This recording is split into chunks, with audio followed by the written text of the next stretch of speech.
Hello, everybody. This is Todd with Duct Tape Painter. Going to start messing with this with the third scale Cub again. I ordered some covering. Had some trouble finding paint that matches. I didn't want to use latex. I don't have a airbrush, so kind of took me out of that. I've covered a few planes with this new cover, and from Value Hobbies, I've had a couple guys tell me that definitely watch the heat on it. They tell you a temperature range on the package, on the wrapper of it. Let me find one here.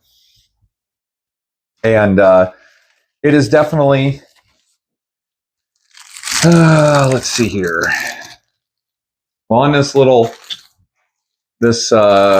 it just says on here, iron on, let's get that in focus. Iron on model airplane covering. It says low application temperature. Inside here, it actually tells you some temperatures. They actually run a lot lower than that, than what it reads. Start out really low, or if you're an Ultra Coat fan, start out around that temperature. Do not do it like monocoat. You will burn it. It will really shrink up drastically, cause issues. It has a nicer finish than Ultra Coat, in my opinion. It's got a real nice gloss. That's my biggest thing on it. I ordered some plum, and I was going to do plum from this body line up. From here up was going to be plum. I was going to do white down in here on that body line, and then down here, the rest of that was going to be a pearl metallic black, or somewhere, maybe not all the way to that, but maybe down here somewhere I was going to do pearl metallic. So run into some troubles trying to match paint.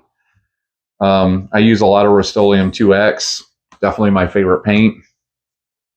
Nothing they had was even close. There's some automotive places that will match paint, but I'm trying to do everything on a budget. I'm not looking at buying $30 a can spray paint, and I would need a couple cans. All of this needs to be painted. All of this is already painted in the yellow. This under here does get covered, but it's painted.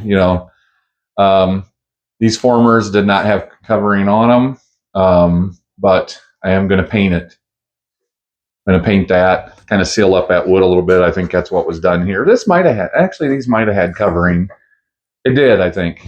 I think that's why that all bled through so bad.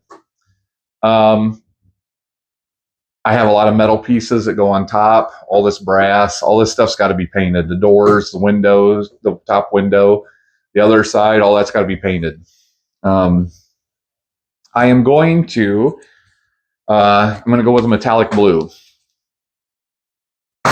And because I have a bunch of paint that matches it, Tamiya TS19 will match this almost perfectly. Let's get you in the view here. Beautiful metallic blue paint, or covering. I love it. I'm a sucker for that. You can see the metallic in it. It's not a huge metal flake metallic, but it is very nicely done. So I am going to, all the way down this body line right here, this seam line, I am not going to curve this up.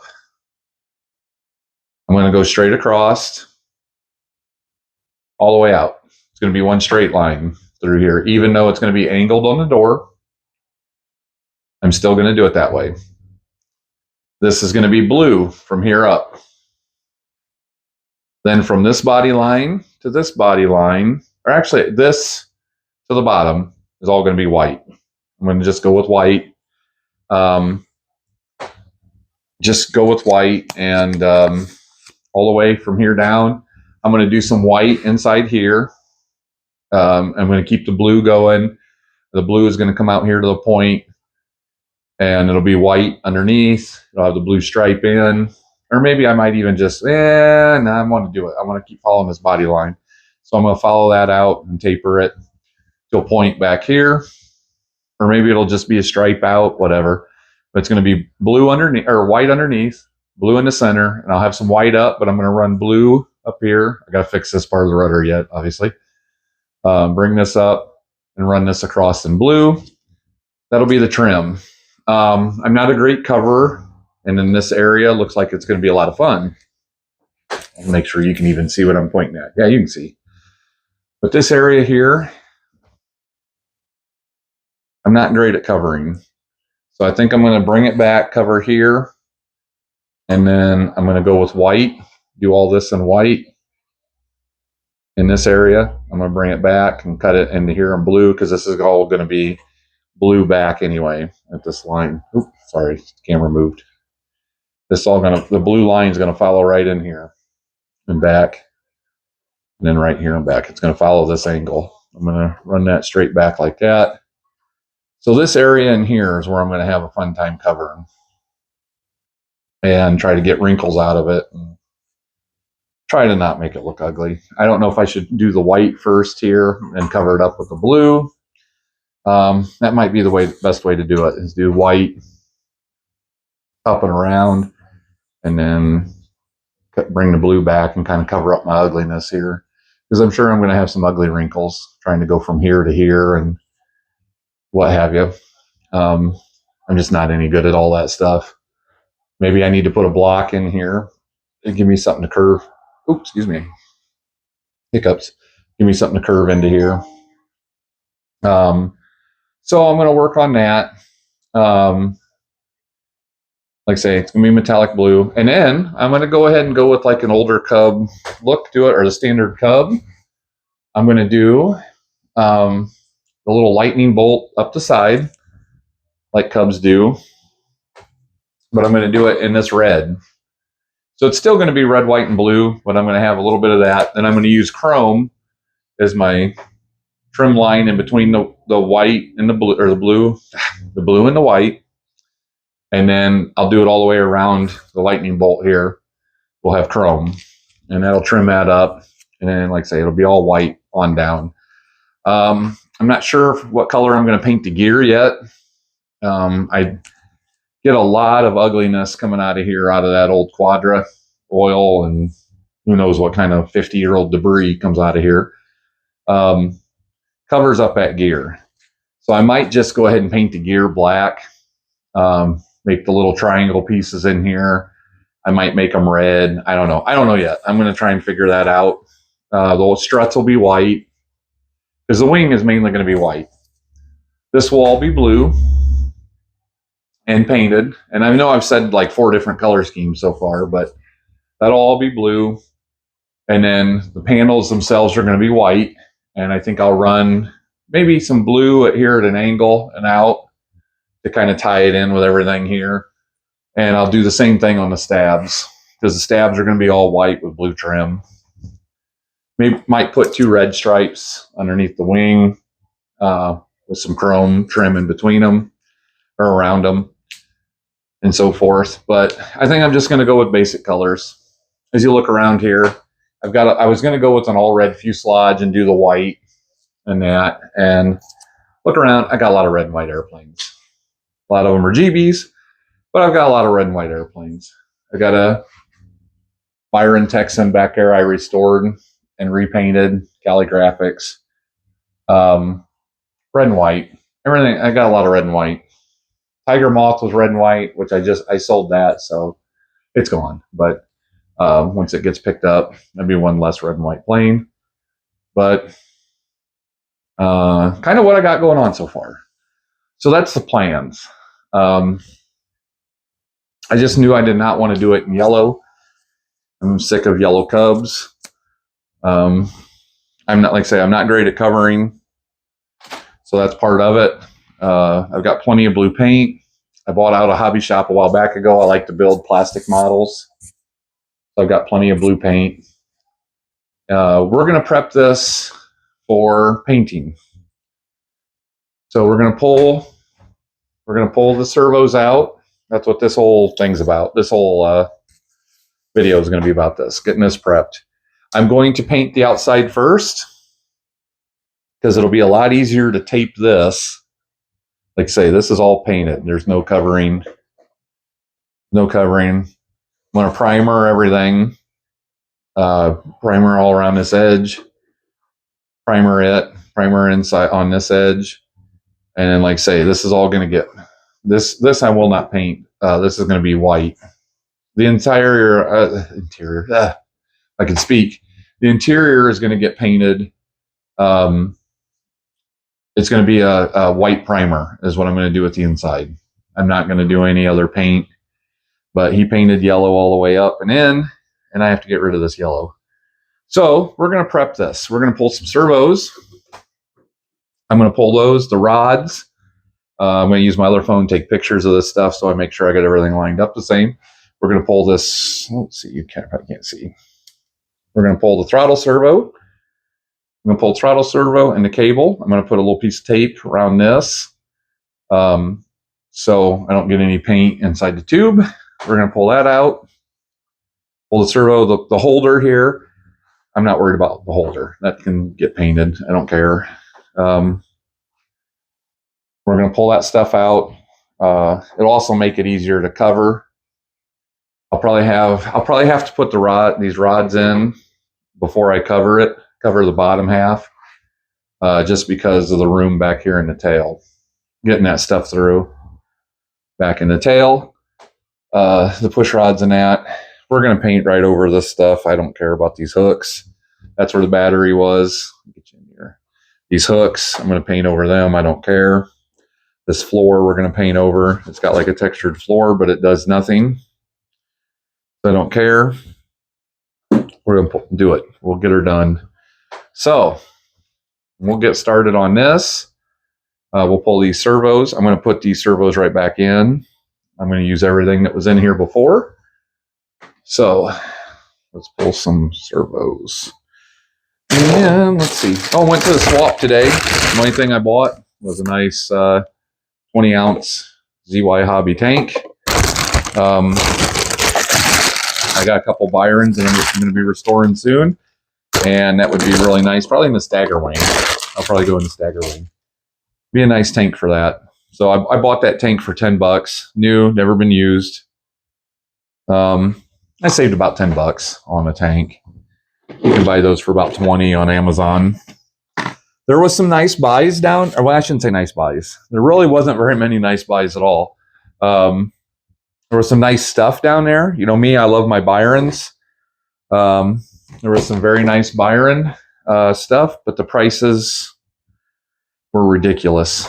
There was 2 more stagger wings that needed complete restoration. The wings were absolutely terrible. Wings were terrible on them. The planes themselves weren't bad, the fuselage, but they were built for decoration. So there were a bunch of formers missing in the fuselage. Uh-oh. That thing all stripped out or what? Let's see here. I might have to grab a different Phillips. Let's see what we got going on here. And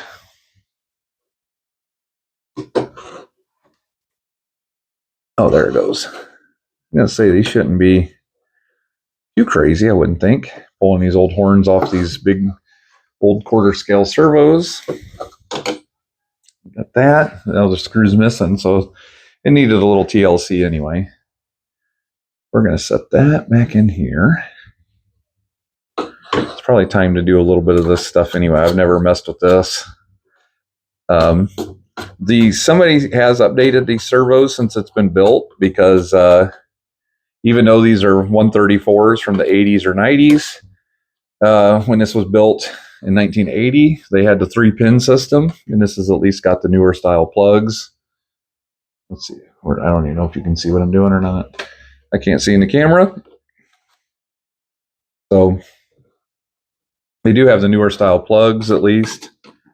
Let's see if you can see what I'm doing. Oh yeah, you can see. All right. I'll bring it down a little farther here. Yeah, there we go. There you can see it. But they do have the newer style plugs. So somewhere down the line, somebody upgraded them. And where we're at on those, got a little cup full of screws. Because I'll probably put the better fasteners in there. Like I say, I'm going to have to upgrade them or get them all in there anyway. But yeah, trying to think of what else. We're getting farther on the, I keep saying night twister, and I'm sorry, it's silence twister. I've had, and my buddy makes fun of me every time I do a video because for some reason I keep saying night twister, which was an old 40 size, 60 size plane from the 90s, 80s and 90s. And I just can't quit saying night twister. So, but it's actually a silence twister. Making some progress on that. That's coming along pretty nicely. Been a pretty good airplane to put together so far. I got to figure out, do a little research and figure out where to put the elevator servos. Next project might be the turbinator. I like kind of doing two of these at once. That does kind of help me get stuff done and keeps me busy. While one thing's going on, I can do the other. And of course, I dropped more stuff here. And it's a Futaba servo screw on my nice dark wood floors. Well, I'll sweep up around here. I'll sweep it up. I'll find it. It's on the floor somewhere. So needless to say, if I have to, I can steal one from another servo. But I'll tell you, I drop and lose more stuff. I know it's hard to believe on this wonderful organized table that I have here, how I could lose anything. But I'm sure some of you guys understand me, and others are like couldn't even handle the clutter that I have here. Would drive a lot of people nuts. So here we are, one way or the other. But yeah, so it's been, as much as I dread winter, I'm looking forward to working on this stuff. I also build plastic models usually in the winter, some muscle cars, but with all this stuff, all this airplane stuff I've got going on and starting these videos, I don't think I'll be able to build any cars. So that might be some stuff I might start getting rid of. I might start getting rid of some of the models just for the fact of I don't have time for them. And the way I feel with RC planes, I'm not a collector, and they deserve to be built and done like they should. Just like I feel with the models, they should be built and not just sitting there collecting dust in a box on a shelf. So I definitely feel the same way there. I think some collectors kind of ruin this hobby. I know a few guys, and all they do is buy and never fly, and they really need to start doing it. I've told a few of my buddies that kind of do that. I said, nobody's going to give a damn why you have this stuff at your estate sale. And you really want to preserve it and get it out, then go fly it. Go do what it was meant to do. That's what I kind of hoped this channel would do for some people, is inspire them to get stuff out and fly. Get out there and enjoy them. You know, I mean, we're all here for a short time. Get out and enjoy it. Get out and enjoy it. Is that a 440 by chance? It sure is. So, we're doing the throttle max. I don't know if you can see that. Not doing a very good job of actually showing you what I'm doing. So I'm going to pull that cable out of there. All the way through. I'm going to throw it in a box of parts I got down here. And like I say, we have to do a lot of painting before we even get close to doing anything else with this. We're going to get in here. All you see is my arm. Sorry about some of the bad views. I try to keep it where you can see what I'm doing, but I'm not very good at this. Even like this channel, I try, but I'm not very good. I try to keep it a little bit entertaining and maybe something that'll help somebody else down the line. But I do want to thank you guys. I'm up over 440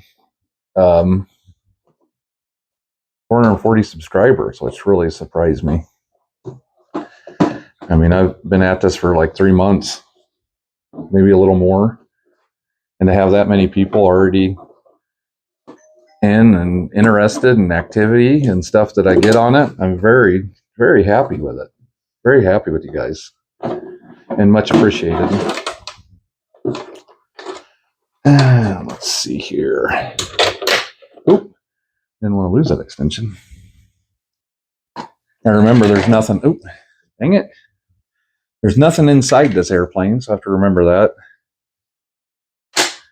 All right. That is throttle. I got to do some painting on the wings, some prepping there as well. And we're just going to screw that back on there. I don't care if I get some primer on that. It's not going to hurt anything. And where is the other one? Where did I set it? I just set it in the bottom. There it is. I thought I did. So yeah, I'm just trying to keep it kind of half-assed entertaining at least. The swap. I did talk about that a little bit. I went to last weekend. Went to Dynamic Balsa with a friend of mine. Seen some interesting planes. Seen a couple that would be great for the channel to do. Very odd, giant scale airplanes. But they weren't very budget friendly. Brian is a hell of a nice guy, but he doesn't care if he ever sells anything. So his prices kind of reflect that sometimes. I'm not bad-mouthing him in any way. Just my idea of a deal and his don't really match up very often. I've never bought anything off of him. I've went a couple times now and never found anything that would work for me. Now, he does sell a lot of stuff. Sells a lot of nice, high-quality stuff. But that's not where the high-end stuff doesn't interest me. So we're just apart on that kind of thing. I like to keep my costs down, my investment down. Not because I'm looking to resell or anything like that sense. I just look at, why do I want to spend all this time restoring something for the same price I could go out and get one ready to fly if that's the case? And that's how I look at it. And anymore, I have so much fun bringing back planes that have been completely forgotten, that this has become a big part of the hobby for me. So that's a lot of my interest right now, is what could I do with it on a budget and make it fly and make it presentable. Like I say, like, this is not going to be professional by any means. Like I say, I've said before, I said, you're not going to win any awards with anything I do, but you know what? I'm going to take some pictures of this and see where those rods run. Otherwise, I will have that all screwed up. And let's take the phone here. And I want to document what I'm looking at here. So when I get to that point again, I can see exactly how these work.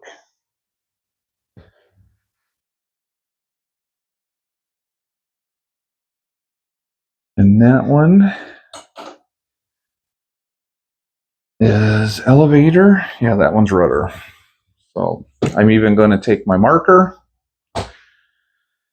and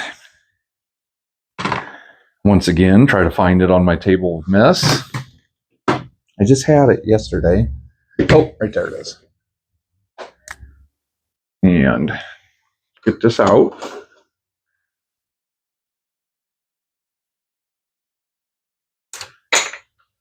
Okay.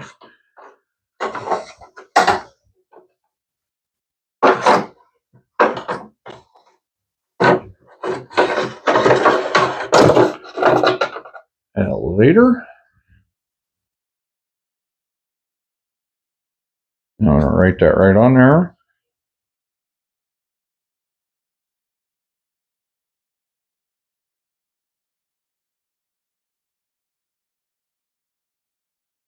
And I'm going to put, I'm going to mark on there, but I'm going to put above brace.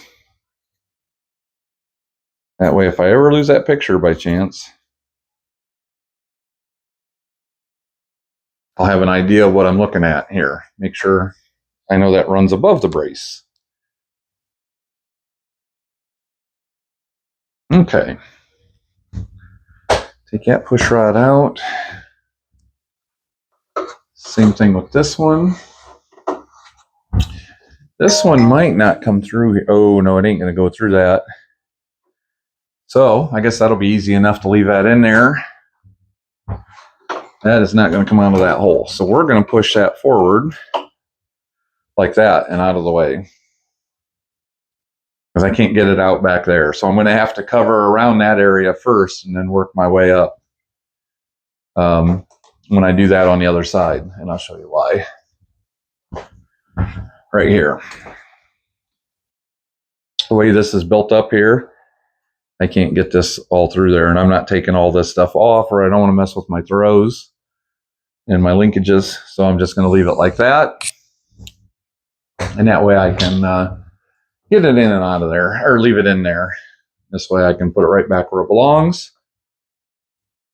And now we're going to clean that out with some, you can see how dingy it is. I'm going to use some rubbing alcohol first. Maybe I'll use some Awesome first and wipe that all down. And then we'll take some rubbing alcohol just to kind of dry it, get rid of any streaks. So I'm going to go ahead and pause it. You guys know how to spray cleaner and wipe it. So I'll come back to that. All right, a lot of this did not clean up that well. It did clean up quite a bit. A lot of this is actually worn into the paint. It's not actually dirt. That's where my fuel tank sat, kind of rubbed into it. Actually, my fuel tank, my battery pack was here. I didn't use this for anything. I had a little shelf up here built in that's covered in fabric that had my, what do you call it on that? How do I want to say it? My receiver and stuff was there. Receiver and switch.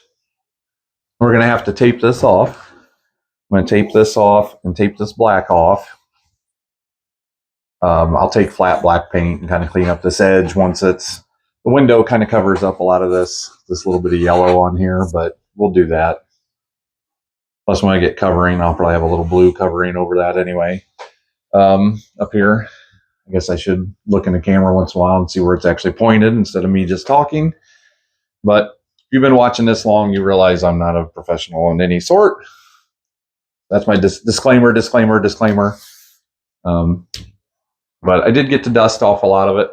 So I'm going to go ahead and tape this off, and then I'm going to get her ready to prime.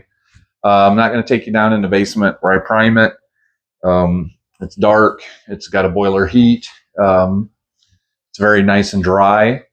Very old basement. This house is very early 1900s. So basement definitely shows its age. It's not bad by any means, but it's very dark. It'd be hard to film down there, and I don't want to get any overspray on any of the on my camera or the lens or anything not to mess with. So you won't see any of the spraying, but you will see the after effect when I get it back up here. And But I'm going to let it dry for about a week after I prime it. So we'll let that go, and she'll sit for a good week before I ever put any paint on it. So, all right, guys, that's going to be it on this one. Kind of a boring video probably for you, but some talking, some revelations, it's kind of the basic thing. So that'll be it, guys. Thank you. I appreciate it.